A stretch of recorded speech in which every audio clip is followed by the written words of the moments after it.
आज हम लोग नया कंसेप्ट सीखेंगे। कंसेप्ट का नेमिंग देखो हेडिंग में दिया हुआ है, reduction of a matrix to normal form P A Q. इससे पहले हमने क्या सीखा है कि reduction of a matrix into normal form और फाइंड रैंक ऑफ मैट्रिक्स, ये कंसेप्ट सीखा है। उसके बाद हमने सीखा था reduction of a matrix into equal form and find rank of matrix. अभी क्या दिया है, reduction of a matrix A to normal form. यहाँ तक तो सेम ही है, सीखा हुए पार्ट से ये मैच कर रहा है, लेकिन आगे क्या लिखा है, reduction of a matrix to normal form P A Q दिया है। तो ये पी और क्यू नए मैट्रिक्स इंट्रोड्यूस हुए हैं ना आपके सामने, तो वो एग्जैक्टली क्या होगा उसको हम लोग यहाँ पे देखेंगे। तो इस कंसेप्ट के ऊपर क्वेश्चन में क्या दिया है देखो सामने, if A is equal to 3/3 order का हमें एक मैट्रिक्स दिया है जिसमें नंबर ऑफ रोज भी 3 है और नंबर ऑफ कॉलम्स भी कितने 3 है। तो उस मैट्रिक्स के मैं एलिमेंट्स रीड करूँगा रो वाइज। तो फर्स्ट रो में एलिमेंट्स दिए हैं 1 1 1, सेकेंड रो में एलिमेंट दिए हैं 1 -1 -1, थर्ड रो के एलिमेंट्स है 3 1 1। और क्वेश्चन में आगे दिया है find to matrices P and Q such that P A Q is in normal form. तो हम लोग आंसर के लिए शुरुआत इस एरो से करेंगे। सबसे पहले गिवन मैट्रिक्स में हम लोग देखेंगे कि नंबर ऑफ रोज और नंबर ऑफ कॉलम्स कितने हैं। यहाँ पर नंबर ऑफ रोज और नंबर ऑफ कॉलम्स इक्वल है, तो देखो नेक्स्ट स्टेप में क्या लिखना होगा, मैं लेट ये लेफ्ट साइड का actual matrix that is A is equal to, यहाँ पर नंबर ऑफ रोज कितने हैं 3 है, तो उसके कारण इक्वल टू करने पर हमें क्या लिखना पड़ा, ये राइट साइड में I3 लिखा। आई होता है यूनिट मैट्रिक्स ऑफ कितने ऑर्डर का, 3 ऑर्डर का, उसके साइड में फिर से ए लिखा। अभी हम लोग नंबर ऑफ कॉलम्स देखेंगे, नंबर ऑफ कॉलम्स कितने हैं इन द सेम मैट्रिक्स, वो भी 3 है, तो उसके कारण ए के राइट साइड में भी क्या लिखा, I3 लिखा। आई यानी कि होता है यूनिट मैट्रिक्स 3 ऑर्डर का, क्यों, क्योंकि नंबर ऑफ कॉलम्स कितने 3 है। यानी कि हमें क्या लिखना है, A is equal to I3 A I3 लिखना है। ये राइट साइड में ए के लेफ्ट वाला जो यूनिट मैट्रिक्स है जिसका ऑर्डर कितना लेंगे 3 लेंगे, और वो किसे रिप्रेजेंट कर रहा है, number of rose present in the given matrix. और उसी तरीके से राइट साइड में ये जो I3 है उसका भी ऑर्डर 3 लेना होगा, क्यों, क्योंकि number of columns in the given matrix are 3। ठीक है, इतना क्लियर हुआ होगा। नेक्स्ट स्टेप में हमें क्या करना है, ये given matrix A as it is लिख देना होगा, और राइट साइड में I3 जो यूनिट मैट्रिक्स होगा जितनी ऑर्डर का होगा वो हमें लिखना होगा। ठीक है, किसी क्वेश्चन में ऐसे भी पॉसिबिलिटीज हो सकती है कि नंबर ऑफ रोज 3 आएंगे और नंबर ऑफ कॉलम्स 4 आएंगे। In that case right side में हम लोग I3 लिखेंगे, क्योंकि ये राइट साइड में ए के लेफ्ट साइड में हुआ हो जो भी यूनिट मैट्रिक्स होगा वो नंबर ऑफ रोज रिप्रेजेंट करेगा, और ए के राइट साइड में जो भी यूनिट मैट्रिक्स होगा वो number of column matrix repeat करेगा या फिर रिप्रेजेंट करेगा, रिपीट नहीं रिप्रेजेंट करेगा। तो नेक्स्ट स्टेप में लेफ्ट साइड का ये A given matrix as it is लिख देना होगा, दैट इज 1 1 1। सारे के सारे एलिमेंट्स हमारे स्क्वायर ब्रैकेट के अंदर इंक्लूड हो जाने चाहिए। अगर स्क्वायर ब्रैकेट कम लेंथ का बनता है तो उसको थोड़ा सा ज़्यादा लेंथ का बना देंगे, ताकि सारे के सारे एलिमेंट्स स्क्वायर मैट्रिक्स के अंदर इंक्लूड होने चाहिए। ठीक है, ये ए मैट्रिक्स लेफ्ट साइड में एज इट इज लिखने के बाद राइट साइड में इक्वल टू देने पर पहला ये I3 यानी कि यूनिट मैट्रिक्स रहेगा ऑफ 3 ऑर्डर, और ये 3 ऑर्डर किसको रिप्रेजेंट कर रहा है, नंबर ऑफ रोज के लिए। ठीक है, ये 0 1 0 और लास्ट वाला रो रहेगा 0 0 1। इसके बाद हमें ए एज इट इज लिखना होगा। आफ्टर दैट राइट साइड में क्या रहेगा, नंबर ऑफ कॉलम्स जितनी थी उसके लिए यूनिट मैट्रिक्स हमें ए के राइट साइड में लिखना है। तो ये ए लिखने का स्क्वायर ब्रैकेट दे दिया, 1 0 0 0 1 0 0 0 1। हर एक एलिमेंट्स के नीचे एलिमेंट्स आना चाहिए, एलिमेंट्स की ओरिएंटेशन आगे पीछे नहीं होनी चाहिए, होनी नहीं चाहिए। ठीक है, अभी देखो नेक्स्ट स्टेप में क्या करेंगे हम लोगों ने नॉर्मल फॉर्म से गिवन मैट्रिक्स से नॉर्मल फॉर्म में मैट्रिक्स कन्वर्ट करना सीखा है, जिसमें हम लोग रो ऑपरेशंस और as well as column operation दोनों यूज़ करते हैं। और उसमें फर्स्ट कंडीशन क्या होती है कि A11 पोजीशन पे 1 लाओ, अगर दूसरा कोई एलिमेंट है 1 के अलावा, तो A11 पोजीशन पे 1 लाने के बाद A11 पोजीशन पे आया हुआ 1 यूज़ कर ही हमें क्या करना होता है, नीचे के सारे एलिमेंट्स 0 लाने होते हैं। यानी कि ये देखो, ये A11 पोजीशन पे 1 है, तो ये वाला 1 यूज़ कर हमें नीचे के सारे एलिमेंट्स 0 लाने हैं। इतना हो जाने के बाद सेम 1 यूज़ कर हमें उसके राइट साइड में जो भी एलिमेंट्स रहेंगे उनको 0 लाना है। जब नीचे के एलिमेंट 0 लाने होते हैं तो हम लोग रो ऑपरेशन यूज़ करते हैं, और उसके बाद साइड में 0 लाना है एलिमेंट्स में तो हम लोग कॉलम ऑपरेशन यूज़ करते हैं। ठीक है, और शुरुआत कैसे की जाती है, नीचे के एलिमेंट्स को 0 लाने से की जाती है। देखो ये नेक्स्ट वाला ये जो 1 है वो R2 रो का हिस्सा है, तो 1 -1 करके तो अपना काम हो जाएगा। यानी कि हमें ऑपरेशन क्या लिखना होगा, R2 -R1 लिखना होगा। ठीक है, लेफ्ट साइड में R2 लिखा है हम लोगों ने सबसे पहले, इसका मतलब सेकेंड रो में ही चेंजेस होंगे। उसके बाद ये 3 थर्ड रो का पार्ट है, तो 3 माइनस 3 करेंगे तो काम हो जाएगा, लेकिन हमें फर्स्ट रो का ये 1 यूज़ करना है। तो इसके कारण नेक्स्ट ऑपरेशन कैसे लिखना होगा, R3 minus 3 times of R1, ठीक है। ये जो भी चेंजेस होंगे रो ऑपरेशंस के, वो हमें राइट साइड में जो ए लिखा है, ए के लेफ्ट साइड वाले मैट्रिक्स में लिखना होगा, क्योंकि ये वाला पहला मैट्रिक्स किसके लिए रिजर्व था, रो ऑपरेशन के लिए रिजर्व था। और राइट साइड वाला मैट्रिक्स सबसे, ये राइट साइड में जो आया है, एक्सट्रीम राइट साइड में मैट्रिक्स जो आया है, वो कॉलम ऑपरेशन के लिए रिजर्व है। यानी कि जब हम लोग रो ऑपरेशन के साथ जो चेंजेस होंगे वो इसी मैट्रिक्स में दिखाएंगे, जहाँ पे मैं अंडरलाइन कर रहा हूँ। और रो ऑपरेशन फिर इस वाले मैट्रिक्स में नहीं दिखाने होंगे, जिसको मैंने करली अंडरलाइन से डिनोट किया है, ठीक है। इतना क्लियर हो गया।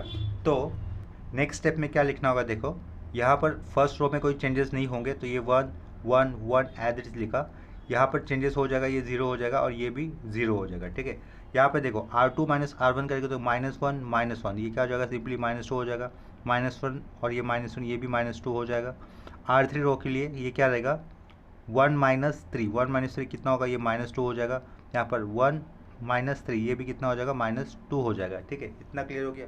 नेक्स्ट स्टेप में राइट साइड में यहाँ पर first row as it is 1 0 0, उसके बाद ये -1, ये 1 और ये 0, और ये कितना हो जाएगा, ये -3 0 1, और यहाँ पर ए लिखेंगे। ए लिखने के बाद ये वाला मैट्रिक्स तो एज इट इज़ लिखना होगा, क्योंकि ये वाला मैट्रिक्स किसके लिए रिजर्व है, कॉलम ऑपरेशंस के लिए। तो ये 0 1 0 और 0 0 1 लिख दिया, लास्ट में ये क्लोजिंग स्क्वायर ब्रैकेट, ठीक है। नेक्स्ट स्टेप में देखो, अभी हम लोग क्या कर सकते हैं, ये -2 जो दिख रहा है, उस -2 की जगह पे हमें क्या लाना होगा, 1 लाना होगा, ठीक है। तो हम लोग उसको उस -2 की जगह पे 1 लाने के लिए, सॉरी ये थोड़ा सा हम लोग जंप कर दिए। यहाँ पर -2 की जगह पे 1 नहीं लाना है, क्योंकि A11 पोजीशन पे 1 आने के बाद हमें राइट साइड में भी तो 0 लाने थे ना, तो वाला स्टेप स्किप हो गया था। अच्छा हो गया, याद हो गया वो। तो हमें क्या करना होगा, ये जो 1 दिख रहा है वो C2 कॉलम का पार्ट है, तो C2 माइनस C1 करना होगा। एज वेल एज ये जो 1 दिख रहा है वो C3 कॉलम का पार्ट है, तो वहाँ पर भी 0 लाने के लिए C3 माइनस C1 करना होगा। ये इंपॉर्टेंट स्टेप अपना स्किप हो रहा था, अच्छा हो गया वो याद होने के कारण। उसको अभी हम लोग लिख देंगे, C2 माइनस C1 कॉमा दिया, और ये C3 माइनस C1, ठीक है। तो यहाँ पर first column as it is रहेगा 1 0 0, first column as it is लिखा। यहाँ पर क्या चेंजेस हो जाएंगे, ये 0 -2 -2 0 -2 -2, ये स्क्वायर ब्रैकेट क्लोज कर दिया, ठीक है। रो ऑपरेशंस तो हुए नहीं है, तो ये वाला मैट्रिक्स रो ऑपरेशन के लिए रिजर्व था, तो वहाँ पे कोई चेंजेस नहीं करने होंगे। वो वाला मैट्रिक्स हमें एज इट इज लिखना देगा, एज इट इज लिखना होगा जो मैट्रिक्स रो ऑपरेशन के लिए रिजर्व था। तो ये -1 1 0 -3 0 1, उसके बाद यहाँ पर ए लिखेंगे। कॉलम ऑपरेशंस के चेंजेस जो हुए थे, रिस्पेक्टिव चेंजेस, वही हमें यहाँ पर करने होंगे। तो ये 1 first column as it is लिख दिया। उसके बाद C2 माइनस C1, तो ये हो जाएगा -1 1 0, और ये क्या हो जाएगा, -1 0 1, और लास्ट में ये क्लोजिंग स्क्वायर ब्रैकेट।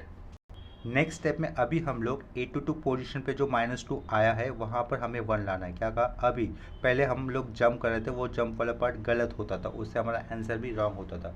तो देखो ये A11 पोजीशन पे 1 लाने के बाद उसके नीचे के सारे एलिमेंट्स हम लोगों ने 0 ला दिए, और A11 पोजीशन पे 1 लाने के बाद उसके साइड के एलिमेंट्स भी हम लोगों ने 0 ला दिए।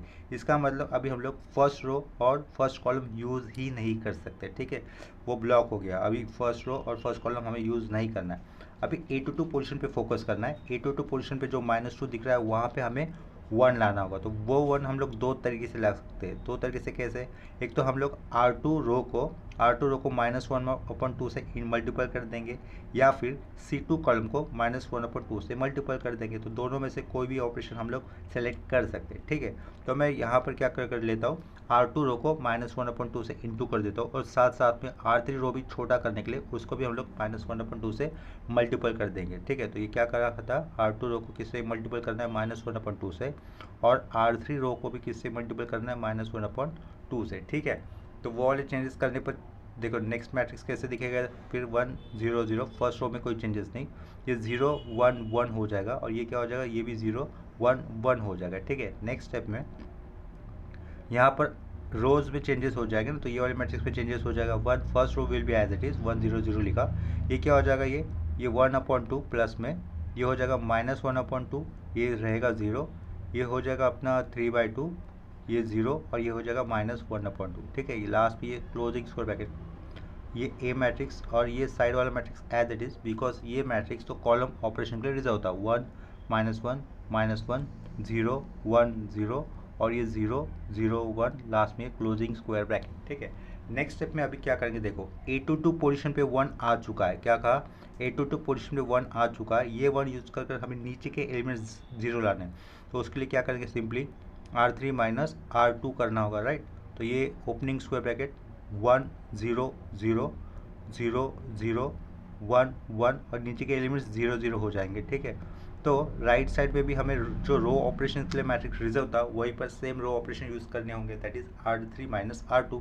तो यहाँ पर पहले दो रो सेम रहेंगे, 1 0 0 1/2 ये माइनस हाफ, ये 0 3/2 से -1/2 सब्ट्रैक्ट होने पर कितना होगा, देखो 3/2 माइनस 1/2 2/2 यानी कि कितना आएगा, 1 आएगा, ये प्लस 1/2 हो जाएगा, ये माइनस हाफ रहेगा, क्लोजिंग स्क्वायर ब्रैकेट, यहाँ पर ए आएगा और राइट साइड में क्या होगा, देखो 1 0 0 -1 1 0 और ये -1 0 1 लास्ट में क्लोजिंग स्क्वायर ब्रैकेट, ठीक है। नेक्स्ट स्टेप में क्या करना है हमें, A22 पोजीशन पे 1 आने के बाद उसके नीचे के एलिमेंट्स हम लोगों ने 0 ला दिए थे, अभी उसके साइड के एलिमेंट्स हमें 0 लाने हैं। तो साइड के एलिमेंट्स 0 लाने के लिए ऑपरेशन क्या लिखना होगा, simply C3 minus C2 use करना होगा, ठीक है, क्योंकि हमें सेकेंड कॉलम का या फिर सेकेंड रो का ही ये वाला 1 यूज़ करना है A22 पोजीशन पे जो आया है वो, तो उसके लिए ऑपरेशन कैसे बनेगा, C3 माइनस C2 बनेगा। फिर नेक्स्ट स्टेप में चेंजेस देखो क्या हो जाएगा, यहाँ पर लेफ्ट साइड में ये जो पहला मैट्रिक्स था, पहले दो कॉलम एज इट इज़ रहेंगे 1 0 0 0 1 0, यहाँ पर चेंजेस क्या करें हम लोग, C3 माइनस C2 करेंगे, तो ये 0 0 0 हो जाएगा, ठीक है, इतना समझ में आया होगा। ये वाला मैट्रिक्स रो ऑपरेशन के लिए रिजर्व था, तो ये इसमें कोई चेंजेस नहीं करना है, ये एज इट इज़ लिख देना है। तो क्या लिखेंगे हम लोग, 1 0 0 1/2 माइनस 1/2 0 1 1/2 और ये -1/2 लिखा, ये क्लोजिंग स्क्वायर ब्रैकेट, यहाँ पर ए आएगा।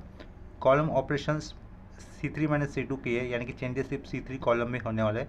पहले दो कॉलम एज इट इज लिखने होंगे, दैट इज 1 0 0 1 0 0 -1 1 0 और C3 माइनस C2 यानी कि -1 -1 ये हो जाएगा अपना 0, ये हो जाएगा -1 और ये रहेगा 1, ठीक है, लास्ट में ये क्लोजिंग स्क्वायर ब्रैकेट, ठीक है।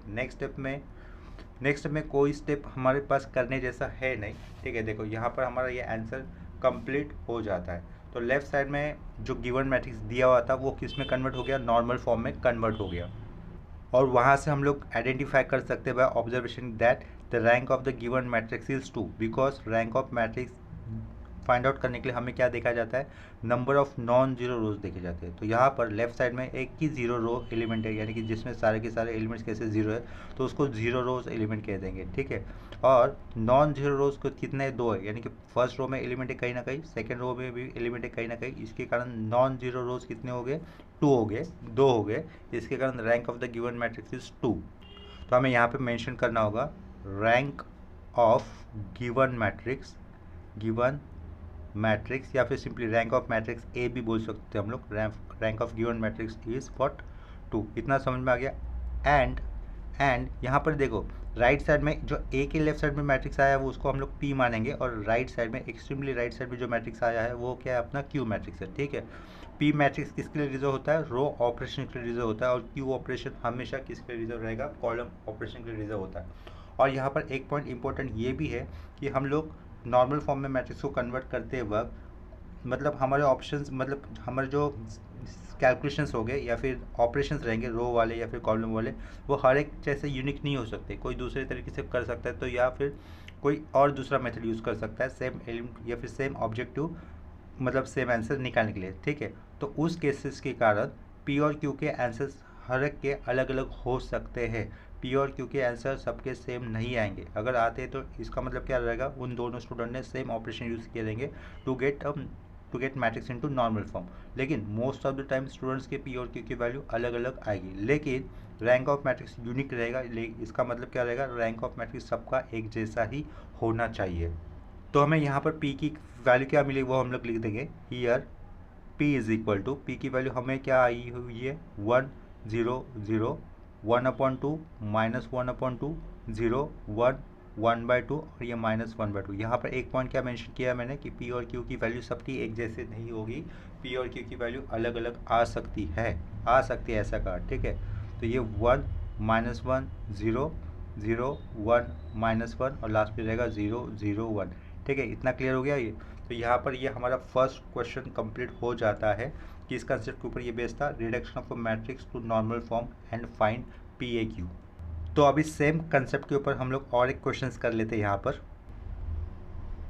नेक्स्ट क्वेश्चन यहाँ पे क्या दिया है, find non singular matrices P and Q such that A is equal to matrix दिया है 3/4 ऑर्डर का, is reduce to normal form and also find its rank. ठीक है, P एंड Q ये वर्ड्स आए, नॉर्मल फॉर्म में reduce कैसे करना होता है गिवन मैट्रिक्स को ये तो हमें पता है, लेकिन P एंड Q अगर ये पूछा जाता है मैट्रिक्स के अंदर, नॉन सिंगुलर मैट्रिक्स और P एंड Q ये पूछा जाता है तो थोड़ा सा सिंप्लीफिकेशन अलग हो जाता है। मेन कंसेप्ट में ज़्यादा डिफरेंस नहीं होगा, सिर्फ P एंड Q पूछा इसके कारण है ना, सिंप्लीफिकेशन थोड़ा सा चेंज रहेगा। देखो हम लोग आंसर के लिए इस एरो से शुरुआत करेंगे।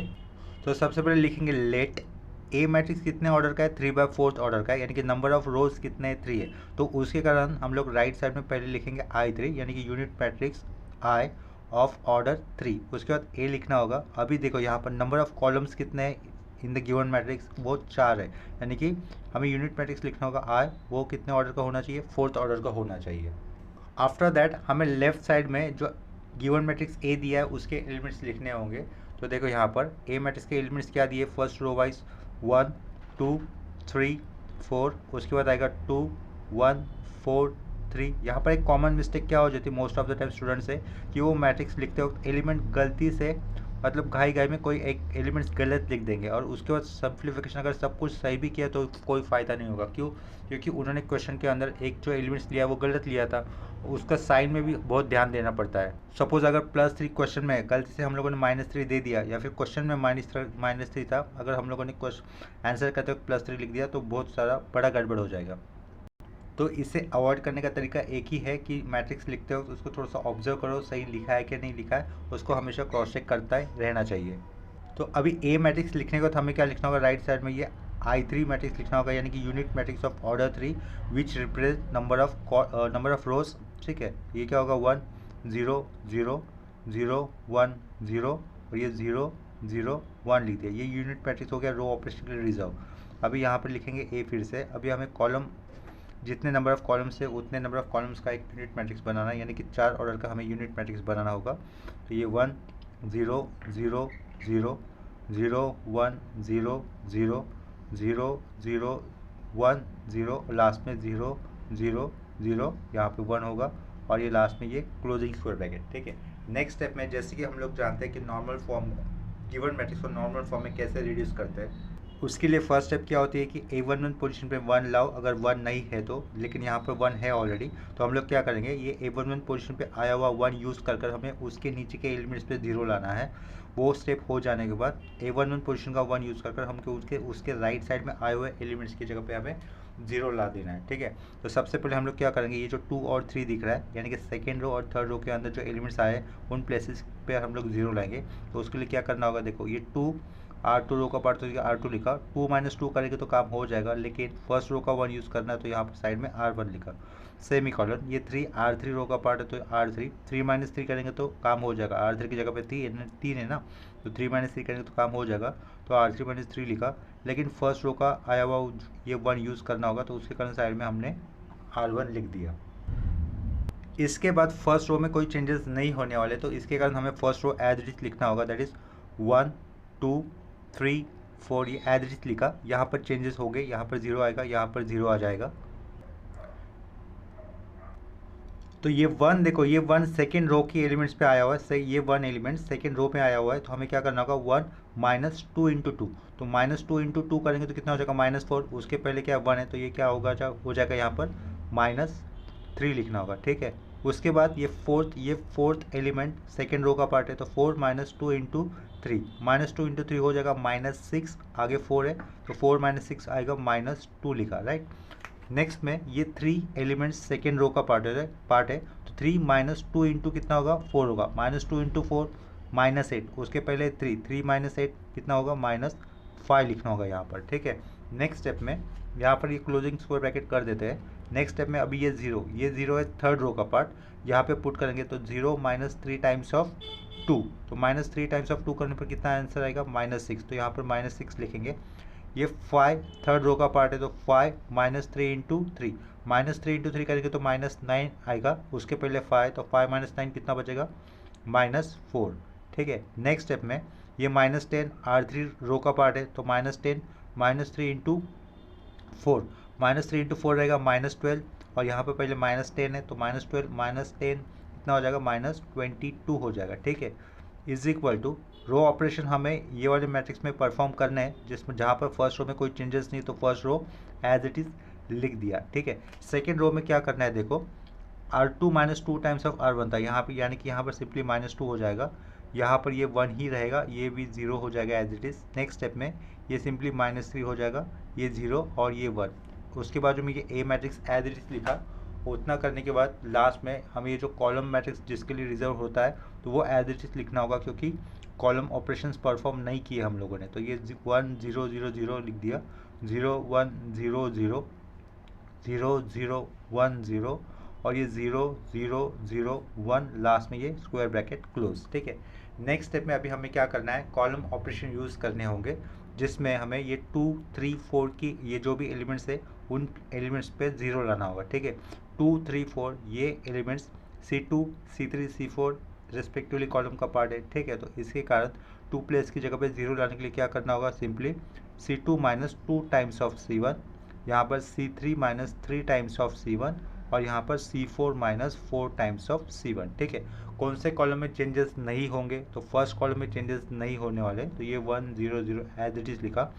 यहाँ पर चेंजेस होकर क्या हो जाएगा, ये सिंपली 0 0 0, ये अंदर के एलिमेंट्स एज इट इज़ रहेंगे, -3 -2 -5, ये -6 -4 और ये -22, ये एलिमेंट्स एज इट इज़ रहेंगे।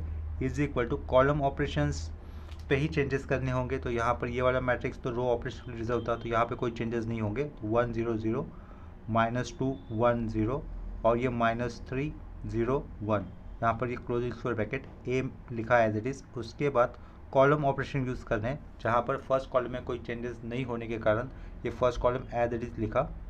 उसके बाद C2 कॉलम में क्या चेंजेस करेंगे हम लोग, C2 -2 टाइम्स ऑफ C1, यानी कि यहाँ पे -2 होगा, नीचे के सारे एलिमेंट्स एज इट इज़। यहाँ पर क्या हो जाएगा, सिंपली -3 हो जाएगा, नीचे के एलिमेंट्स एज इट इज़, और यहाँ पर रहेगा -4 और नीचे के एलिमेंट्स एज इट इज़, ठीक है। लास्ट में ये closing square bracket. Next step में हमें क्या करना है, ये -3 और -6 है। नेक्स्ट स्टेप में पहला प्रेफरेंस क्या जाएगा, -3 की जगह पे हम लोग क्या लाएंगे, 1 लाएंगे। A2 पोजीशन है ना -3 की, तो -3 की जगह पे क्या लाना है, हमें 1 लाना है। तो साथ वो हम लोग किस तरीके से अचीव कर सकते हैं, ये वाला काम करना, R2 रो को -1/3 से मल्टीपल कर देंगे, या फिर C2 कॉलम को -1/3 से मल्टीपल कर देंगे। इन दोनों में से C2 कॉलम को -1/3 से मल्टीपल करना ज़्यादा बेटर हो जाएगा, ठीक है। तो हम लोग वही कर देंगे, C2 कॉलम को -1/3 से मल्टीपल कर देंगे। तो ये C2 लिखा, C2 इंटू क्या किया, -1/3 से मल्टीपल। साथ साथ में C3 कॉलम को भी हम लोग छोटा कर सकते हैं, तो उसके कारण क्या लिख रहे हैं हम लोग, C3 इंटू -1/2 लिख दिया।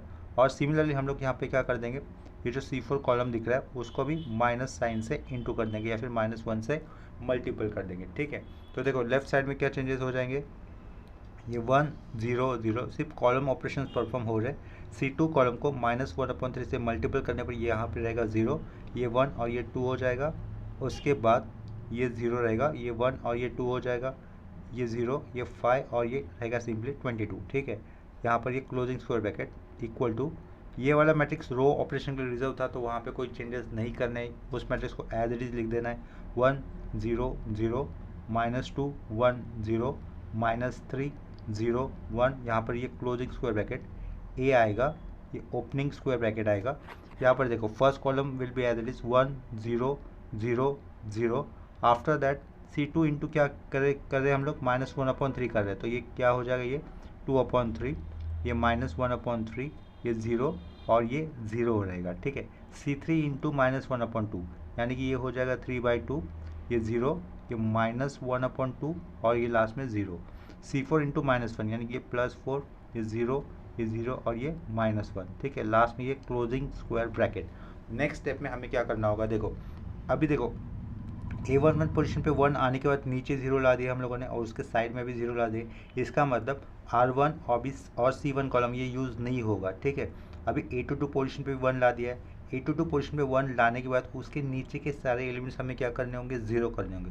तो उसके लिए नीचे के एलिमेंट्स यानी कि रो ऑपरेशंस यूज़ करने होंगे। और ये 2 थर्ड रो का पार्ट है, तो हमें क्या लिखना होगा, R3 - 2 माइनस 2 करेंगे तो काम हो जाएगा, तो R3 माइनस 2 लिखा, लेकिन कौन से रो का 1 यूज़ करना है, अभी सेकेंड रो का 1 यूज़ करना है, इसके कारण यहाँ पे क्या लिखा, साइड में R2 लिखा। ठीक है, इतना क्लियर हो गया। तो ये रो वाला ऑपरेशन हमें राइट साइड में, इक्वल टू के राइट साइड में, ए के लेफ्ट साइड में जो मैट्रिक्स आया वहाँ पर हमें परफॉर्म करने होगा। तो देखो लेफ्ट साइड में पहले दो रोज में कोई चेंजेस नहीं होने वाले, तो उन्हें एज इट इज लिख देना होगा 1 0 0 0 0 1 1 5, और ये क्या हो जाएगा 0, ये हो जाएगा 0, ये हो जाएगा 0।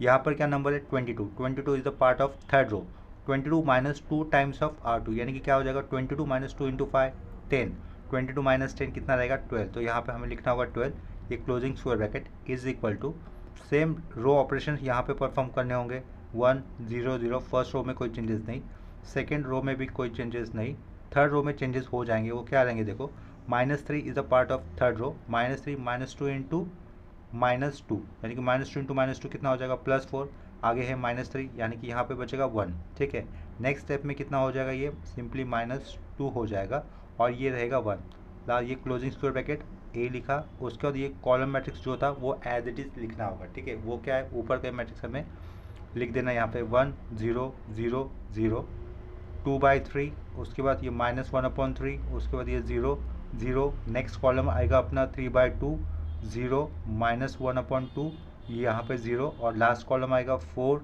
0 0 -1, लास्ट में ये क्लोजिंग स्क्वायर ब्रैकेट। 82 पोजीशन में 1 लाने के बाद उसके नीचे के एलिमेंट्स हम लोगों ने 0 ला दिए। अभी क्या करना होगा, 82 पोजीशन में 1 जो आया है वही यूज़ कर हमें उसके राइट साइड में 0 एलिमेंट्स लाने होंगे। ठीक है, इसका मतलब ये जो दिख रहा है ना 1, ये 1 थर्ड कॉलम का पार्ट है, तो यहाँ पर हमें 0 लाना है by using this 1 of second column. तो उसके लिए नेक्स्ट ऑपरेशन कैसा हो जाएगा, C3 माइनस C2 हो जाएगा, और इस 5 की जगह पे 0 लाना है, तो ये C5 is the part of fourth column, तो C4 minus 5 times of C2, ये वाला ऑपरेशन हमें नेक्स्ट स्टेप में करना होगा। ठीक है, तो देखो यहाँ पर C3 और C4 कॉलम में ही चेंजेस हो गए, तो फर्स्ट 2 कॉलम में कोई चेंजेस नहीं है, तो फर्स्ट 2 कॉलम हमें एज इट इज लिखने होंगे 1 0 0 0 1 0 लिख दिया, और यहाँ पर ये 0 रहेगा, 0 रहेगा, यहाँ पर भी 0 हो जाएगा, यहाँ पर ये 0 रहेगा, ये 0 हो जाएगा, ये तो 12 एज इट इज रहेगा। ठीक है, लास्ट में ये closing square bracket. Next step में ये वाला मैट्रिक्स रो ऑपरेशन के रिजल्ट होता है, यहाँ पर तो रो ऑपरेशन हुए ही नहीं है, इसके कारण ये मैट्रिक्स एज इट इज लिखना है हमें 1 0 0 -2 1 0 1 -2 1, ये क्लोजिंग स्क्वायर ब्रैकेट, यहाँ पर आएगा ए आएगा, यहाँ पर ये ओपनिंग स्क्वायर ब्रैकेट, पहले दो रो एज इट इज, पहले दो कॉलम एज इट इज लिख दें, ये 1 0 0 0, ये 2/3, ये -1/3, ये 0, ये 0, पहले दो कॉलम एज इट इज लिखने थे, थर्ड कॉलम में चेंजेस हो जाएंगे, वो क्या रहेंगे C3 माइनस C2, 3/2 माइनस 2/3। ठीक है, उसको कैलसी से कैलकुलेट करके देखते हैं कितना होता है, क्या रहेगा वो 3/2 क्रॉस मल्टीपल करके भी कर सकते हैं, लेकिन ये कैलसी से इजी होता है तो कैलसी से कर देते हैं, 3/2 माइनस 2/3। ठीक है, तो 2/3 करने पर आंसर कितना आएगा देखो 5/6, तो यहाँ पर क्या लिखना होगा हमें, सिंपली 5/6 लिखना होगा, ये हो जाएगा +1/3, ये -1/2 ही रहेगा, ये 0 रहेगा। आफ्टर दैट C4 की जगह पे है कितना 4 है, 4 माइनस 5 इंटू 4 माइनस कर देते कैसे से, 4 minus 5 into C2 that is 2/3, तो उसका आंसर देखो कितना आएगा 2/3 आ जाएगा। तो यहाँ पे क्या लिखेंगे हम लोग, सिंपली 2/3, तो ये क्या हो जाएगा +5/3, ये रहेगा 0 ही रहेगा, और यहाँ पे कितना हो जाएगा -1 ही रहेगा। ठीक है, ये माइनस साइन डार्क कर दिया, लास्ट में ये क्लोजिंग स्क्वायर ब्रैकेट। इतना करने के बाद हमें क्या चाहिए, ये A33 पोजीशन है ना जहाँ पर 0 दिख रहा है, यहाँ पर 1 होना चाहिए, तो वहाँ पर तो 1 दिख नहीं रहा है फिलहाल, तो अब इसके लिए हम लोग क्या कर सकते हैं, ये जो C3 कॉलम दिख रहा है ना, C3 कॉलम को हम लोग C4 कॉलम से इंटरचेंज कर देंगे, क्योंकि A33 पोजीशन में 1 होना ही चाहिए नॉर्मल फॉर्म में लाने के लिए, तो उसके कारण क्या करें हम लोग स्टेप को, C3 interchange by C4 column.